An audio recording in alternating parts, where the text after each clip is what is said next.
think every World Cup match, which there's almost 80, I want to say, that are taking place in the U.S. all across 11 cities, every single one of those is going to be rated a Tier 1 or Tier 2 event, which is basically a Super Bowl. So if you think about that, we're going to be having multiple Super Bowls for over a month and a half straight, back to back, sometimes simultaneously across the country.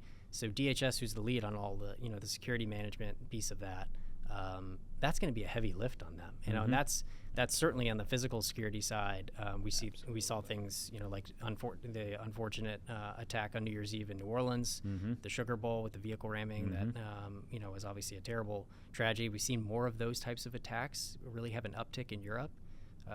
Which is concerning because as you know well, we saw that a lot obviously in kind of the ISIS days, but to defend unless you have intel on the perpetrator. Right. We saw that more in the ISIS days, and they kind of went away for a while, but now we're starting to see a revamp of that, which is obviously very concerning. And then from the cybersecurity side, another thing that the mayors asked for was cybersecurity resources to harden defenses, enhance training, focus on resilience.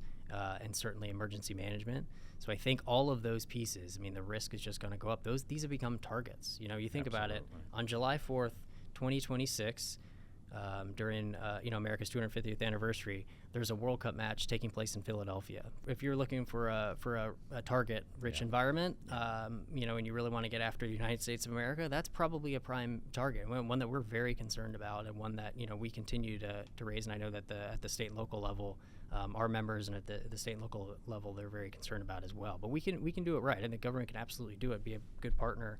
And prioritize the risk here. I think we can be okay. And you have the opportunity to forward deploy new technologies, but these things don't just happen. It's a lot of blood, sweat, and tears go into making that happen, and resources. So let's be honest. Policy without resources is rhetoric. So this is going to cost money.